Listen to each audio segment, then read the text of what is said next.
নমস্কার বন্ধুরা, আমি শিউলি চলে এসেছি আরেকটা নতুন রেসিপি নিয়ে তোমাদের সামনে। আজকে বানাবো ম্যাঙ্গোর জুস, যেটা আমরা বাজার থেকে কিনে খাই, সেটাই আমি বাড়িতে বানাবো।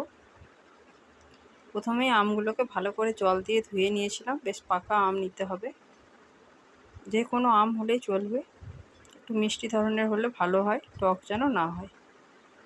আমটাকে ভালো করে ধুয়ে তারপর আমের পিছনটা কেটে নিয়েছিলাম। তারপর ওর থেকে আঠিটা আর শাঁসটা বের করে নিলাম একটা বাটির মধ্যে। যতটা চিপে বের করা যায় ততটা চিপে আমি বের করে নিলাম। তারপর আঠিগুলোর থেকেও ভালো করে রসটা চিপড়িয়ে বের করে নিলাম। তারপর আঠিগুলো ভালো করে একটু জল দিয়ে ধুয়ে যতটা শাঁস আছে বের করা যায় বের করে নেওয়ার চেষ্টা করলাম। এভাবেই প্রত্যেকটা আম থেকে আমি শাঁসগুলোকে বের করে নিলাম। দেখো, অনেকটাই শাঁস বের হয়েছে।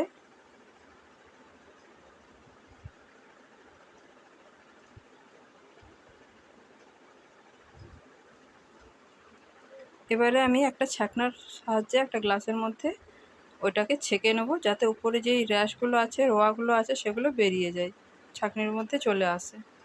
দেখো, ছেঁকে নিয়েছি, যেগুলো রোয়াগুলো ছিল সব ওই ছাঁকনির মধ্যে সব চলে এসেছে।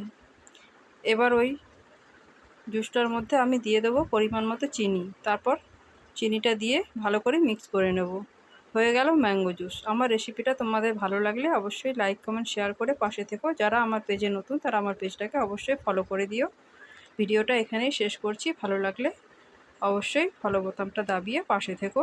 দেখা হবে পরের ভিডিওতে। সবাই খুব ভালো থেকো।